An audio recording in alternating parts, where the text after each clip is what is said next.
Israeli government has decided to release 2,000 terrorists. I believe that is an unwise decision.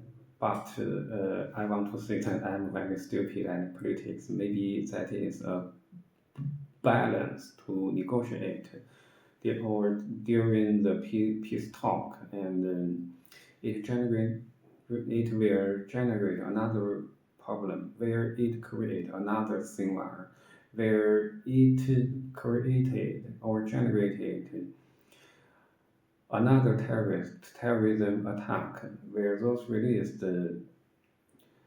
prisoners just set up another new military faction against the Israeli civilians. I believe that is the point, and it is necessary to think over it, or even we have to defend it.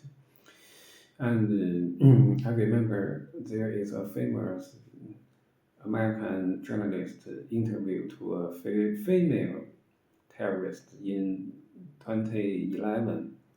During the prisoner exchange in 2011, a female terrorist was released.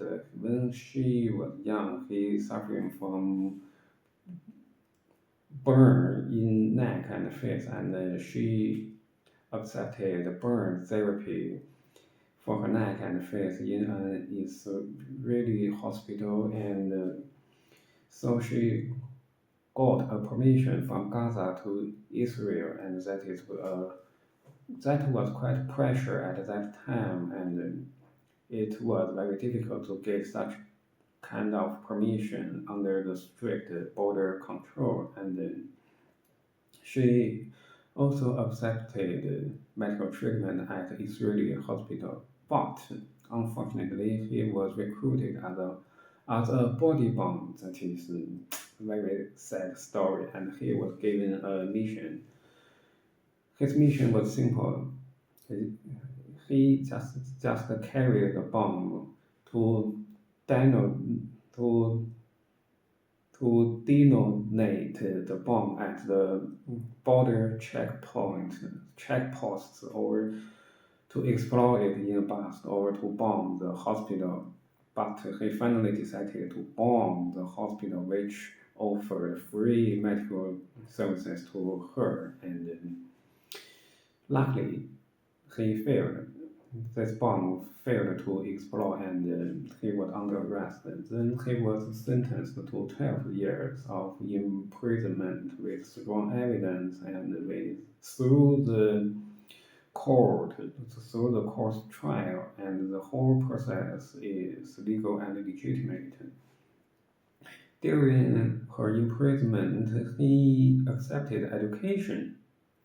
After being released, he accepted an American journalist interview, and she was asked, "Did you feel regretful for what you did? And if the bomb really exploded where it killed so many innocent people, will you feel sorry for it?" And to my surprise, this lady just laughed it, and he said it is her supreme and great honor to do so. If opportunity allows, she will continue to do the same thing, and that is quite a sad story, which I could hardly understand it. Okay, I treat you so well. Why do you want to kill me? And I cannot find any solution for it. And just 2 years ago, I recalled that Hamas terrorists has already launched thousands of rocket shells to some Israeli cities, and they have already kidnapped so many innocent civilians.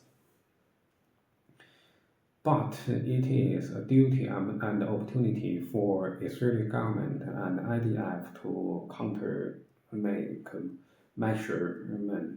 make measurement to fight back, to stop the war, and it is their duty to do so. They cannot just look on with folded arms because they are soldiers. They have to safeguard their land and they have to secure their people. And I believe that is self-defense. That is not crime. That is not crime committed. Maybe during their defense there are some imperfect and decisive but that is unavoidable during the anti-terrorist war, and I believe the main director is correct and right. But I believe the currently prisoner releasing is not the finish line, and I believe the anti-terrorism war will continue. And to my surprise, there is a talk, I think, Khamenei, the supreme religious leader in Iran, criticized Hamas, and I think they are the same thing because Houthi forces, Hezbollah, and Hamas was backed up by Iran. Now they are almost neutralized, and Syria was neutralized. Iran is half died. Iran was under a strong attack by America, and it could just shout it and claim their victory. But indeed, their people was treated just like China. Okay, your internet was blocked. You could only accept information through one way. Maybe they have a central broadcasting TV station, or maybe something like just like that. I'm not so sure about that. Okay, your core support is failing and your strength is getting worse and weaker. I have to say that it indeed paid and costed a lot in the past 2 years during the anti-terrorist war, but IDF and Israeli government indeed made substantial progress, and it will gradually emerge from barbarism into civilization over a long time. And it's really civilians and the whole country also suffered a lot from the sudden attack in October just 2 years ago. And I believe that Hamas was backed by Iran and Iran was backed up by Russia. Okay, Israel and you and American are ironclad allies, and if Iran was backed up and it make the Middle East just like chaos, okay, the Ukraine and Russian war will be distracted. Maybe Russian want to adopt such terrorism attack to defuse the war's energy to the Middle East, and maybe that is their evil thought, but fortunately it failed and Hamas was neutralized. And I believe the Yalta system is facing a total collapsing after the World War II, and it will establish a new system across the whole world. But what is the payment? Is it the World War III? It is quite hard to imagine or estimate that, and it is noticed that regional warfare is in process. So what do we learn from the two world wars? I think now it is the right time that the new relationship or connection system is the watershed between the barbarism and the civilization.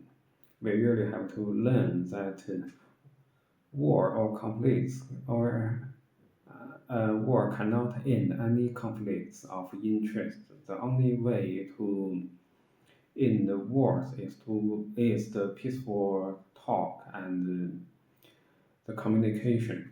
And I believe that we still have a long way to go, and it is our humans' mission to keep the whole world peace, to keep the earth secured.